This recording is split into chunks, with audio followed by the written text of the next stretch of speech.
అందరికీ మరణాత. దేవుని వాక్యాన్ని ధ్యానం చేసుకుందాం. రోమీలకు రాసిన పత్రిక 5వ అధ్యాయము 8వ వచనం. ఎట్లనగా మనం ఇంకనూ పాపులమై ఉండగానే క్రీస్తు మన కొరకు చనిపోయెను. ప్రియమైనటువంటి సహోదరులారా, ఈ లోకంలో చాలామంది ప్రేమను గూర్చి మాట్లాడుతూ ఉన్నారు. నేను నిన్ను ప్రేమిస్తున్నాను అనే మాట సులభము, కానీ ఆ ప్రేమ కోసం నిజంగా ప్రాణమిస్తారా? అసలు నిజమైనటువంటి ప్రేమ అంటే ఏంటి? అది మాటల్లో చెప్పేది కాదు, అది త్యాగముతో కూడినది. ఆ త్యాగానికి అత్యున్నతమైన ఉదాహరణ శిలువ మీద యేసు చూపినటువంటి ప్రేమ.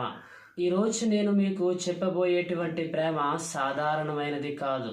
ఇది రక్తంతో రాసిన ప్రేమ కథ, త్యాగముతో నిలిచినటువంటి ప్రేమ. ఇది శిలువ మీద చూపబడిన దేవుని ప్రేమ యొక్క పరాకష్ట. ఎందుకనగా యేసుక్రీస్తు ప్రభు మన యొక్క పాపాల కొరకు శిలువలో మరణించాడు. అర్హత లేకపోయినా మనలను ప్రేమించాడు. కాబట్టి ఈరోజు నిన్ను నీవు యేసయ్య ప్రేమకు సమర్పించుకుంటే, ఆయన యొక్క శిలువ యొద్దకు రాగలిగితే నిజమైనటువంటి దేవుని ప్రేమను మనము పొందుకోగలము. దేవుడు మిమ్మును దీవించునుగాక. ఆమేన్.